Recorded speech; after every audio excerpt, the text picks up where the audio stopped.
Olá, amigos e seguidores. Vamos espantar a preguiça nesta segunda-feira, dia 2 de julho, navegando pelo mundo da informação com o programa Almoçando com Feijão, edição da manhã, onde você fica bem informado com espiritualidade sobre Santa Catarina e as principais manchetes dos jornais. E vamos ao nosso toque de espiritualidade, que eu dedico aos aniversariantes de hoje: o Robson Lu, a Cuca Nascimento, Gabriela Vieira, Aline dos Passos Feliciano, Sandra Magenes, Lucimar Andrade Lima, Bruno Bittencourt, Neuza Pereira, Laércio Gregolini Gomes, Zenaide Cardoso Rosa, Nicolas Raup e Graziela Caetano da Rosa Schwarzenegger. E a nossa dica de hoje é: começamos a semana sendo atencioso e compreensivo. Quantas vezes a pessoa vem falar com você e traz problemas recônditos escondidos no âmago da sua alma? Então, mantenha-se sereno, você que já vislumbrou a luz do entendimento fraterno. Conserve seu equilíbrio quando alguém se apresenta perturbado. Encerro dizendo: seja atencioso e compreensivo, e o mundo está repleto de enfermos, e você tem saúde moral. E vamos à previsão do tempo nesta segunda-feira. Sol com aumento de nuvens em todas as regiões de Santa Catarina. Temperatura aqui no sul catarinense variando entre 11 e 26 graus centígrados. Isso se deve a uma frente fria em deslocamento pelo litoral do Rio Grande do Sul para o oceano e também um sistema de alta pressão. O governo do estado está falido, afirma secretário do Estado da Fazenda, Paulo Eli. Ao responder à pergunta sobre o fato do governador Pinho Moreira ter anunciado um déficit de 3 bilhões em 2019, ele disse: é isso mesmo, 3 bilhões de reais, em razão das vinculações, das despesas obrigatórias, dos contratos da dívida pública, do déficit previdenciário e da folha de pagamento dos servidores. Depois ele responde à pergunta se o déficit para 2017 é de 1,5 bilhão de reais. E a resposta é: estamos fazendo economia nos contratos, reduzindo comissionados, cortando aluguéis, diminuindo estruturas, mas tudo isso é pouco em relação ao montante.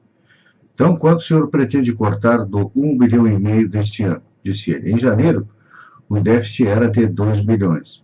Consegui cortar 500 milhões e espero mais 500 milhões até o final do ano. Mesmo assim, teremos um déficit de 1 bilhão de reais. Então, com certeza, o Estado não vai cumprir a lei de responsabilidade fiscal. E aí ele questiona: governos federal, estadual e prefeituras estão falidos? Sim, os governos estão falidos em função das despesas obrigatórias e dos direitos adquiridos, e a sociedade não tem renda para tudo isso. Perguntado se vai haver aumento de imposto, ele diz que não é a solução, que a saída é o crescimento econômico, que depende de reformas tributárias, políticas e previdenciárias. E a respeito do governo do estado de Santa Catarina, eu diria que falta coragem para demitir comissionados, porque tem ainda 30 ADRs que são um penduricário, um cabide de emprego. Aplicativo que agilizou o atendimento da Polícia Militar de Santa Catarina recebe prêmio nacional. O aplicativo PMSC Mobile, desenvolvido pela Polícia Militar de Santa Catarina, recebeu o primeiro lugar no prêmio do Fórum Nacional de Juizados Especiais, na categoria Operadores do Direito. O sistema, que foi testado inicialmente no 12º Batalhão em Camboriú, em 2015, e estendeu-se para todo o estado, reduziu pela metade o tempo de atendimento das ocorrências. Um tablet e uma impressora térmica portátil, que já estão disponíveis em todas as viaturas, permite consulta ao sistema da PM e da Polícia Civil em tempo real, a impressão imediata dos boletins de ocorrência. Vamos para as manchetes dos jornais no final de semana. Decisão do STF consolida a reforma trabalhista. O Supremo Tribunal Federal confirmou por 6 votos a 3 a legalidade do fim da cobrança obrigatória do imposto sindical, um dos pilares da reforma trabalhista adotada em 2017. Os ministros do STF consideraram que a norma é constitucional ao julgar 19 ações que contestavam esse ponto. Segundo dados do Ministério do Trabalho, os sindicatos arrecadavam 1,3 39 bilhão com a cobrança do imposto no ano passado, enquanto que entidades patronais receberam 545 milhões. As principais centrais lamentaram a decisão do STF. Já a Confederação Nacional das Indústrias elogiou a segurança jurídica. Emprego de maio é de 12,7%. São 13,2 milhões de pessoas que estão desempregadas, segundo dados do PNAD contínua. A informalidade e as contratações no setor público seguraram a taxa, quase igual à de fevereiro. Lula sofre derrotas e a STF só deve analisar o caso após julho. O ministro Alexandre de Moraes, do Supremo Tribunal Federal, negou o pedido de liberdade do ex-presidente Luiz Inácio Lula da Silva e arquivou reclamação apresentada pela defesa do petista para que os recursos fossem analisados pela segunda turma e não pelo plenário, como determinou o relator da Lava Jato no STF, Edson Fachin. Com isso, o caso de Lula só deverá ser analisado pelo plenário na Corte em agosto, já que ontem, na última sessão antes do recesso, a presidente do Supremo, ministra Carmen Lúcia, não colocou em pauta os pedidos do petista. Também ontem, Gilmar Mendes ligou liminar do PT e ao PCdoB para impedir ordem de prisão ainda para quem tem direito de decorrer, mesmo após condenação em segunda instância, que é o caso do presidente Lula. Falando ainda da situação do presidente Lula, o presidente do TSE, Luiz Fux, disse ontem, sem citar a situação de Lula, mas referindo-se ao petista, que é inaceitável um político sabiamente inelegível provocar a justiça para ser candidato. Violência custa ao país 5,5% do PIB.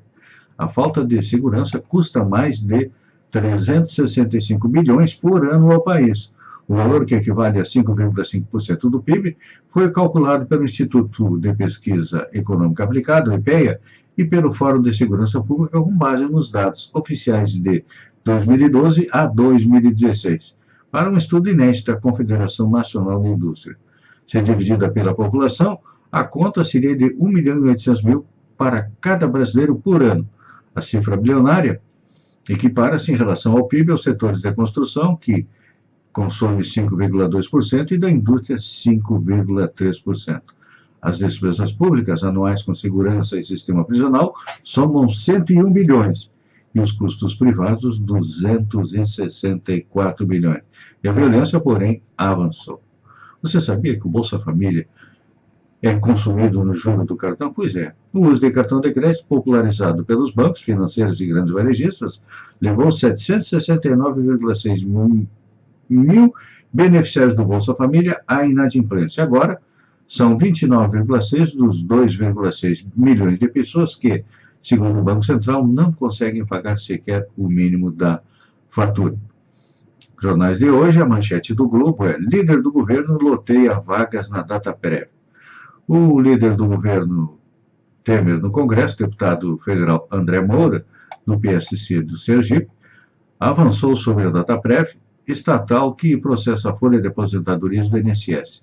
Do presidente a diretores e assessores, cargos de confiança são ocupados por nomes do deputado. É assim que acontece. Boca de urna indica a vitória de López Obrador no México. Se confirmados os resultados da pesquisa de boca de urna, André Manuel López Obrador terá conquistado uma vitória histórica para a esquerda no México. Segundo a pesquisa, ele teve 49% dos votos e seu partido terá maioria no Congresso. O governador, ou melhor, o governista, José Miadi, reconheceu a derrota. O resultado será conhecido hoje. O governador deve divulgar carta aos mercados. Estado de São Paulo, delações da Odebrecht são contestadas em São Paulo. Acordos de delação firmados por executivos da Odebrecht envolvendo crimes em São Paulo estão sendo contestados pelo Ministério Público Estadual. Nenhum das cinco colaborações fechadas com a Procuradoria do Patrimônio Público desde dezembro de 2017 foi homologada pela Justiça. Subsidiárias da Eletrobras somam 22,3 bilhões de prejuízo. As 6 subsidiárias da Petrobras que o governo quer privatizar este mês acumulam 22,3 bilhões de prejuízo desde 97, quando a União assumiu as empresas. Obstáculos no Congresso e no Judiciário podem barrar a venda. Para analistas, as subsidiárias são um bom negócio, mesmo com riscos. Chineses e indianos estão na disputa pelas companhias com os grupos que atuam no Brasil. Em São Paulo, o total de idosos em abrigos públicos sobe 33% em 5 anos. O número de idosos em abrigos conveniados aos estados e municípios do Brasil cresceu 33,7% entre 2012 e o ano passado, passando de 45.827 para 60.939, segundo dados do Ministério do Desenvolvimento Social. Em sua maioria, os atendimentos aos idosos ocorrem em instituições de longa permanência e em estabelecimentos que recebem recursos e têm vínculo com o poder público. Nos sistemas estatal e privado, o total chega a 100 mil. Com o envelhecimento da população, cresce o debate sobre a oferta de cuidados de longa duração. O ministro Alberto Beltrame diz que sua pasta busca alternativas em que os idosos possam ser acolhidos em algum lugar durante o dia e retornem ao convívio da família à noite. Amigo e seguidor, obrigado por ter estado conosco. Fiquem com Deus e até o meio-dia com a segunda edição do Almoçando com Feijão. Um beijo no coração e até lá, então.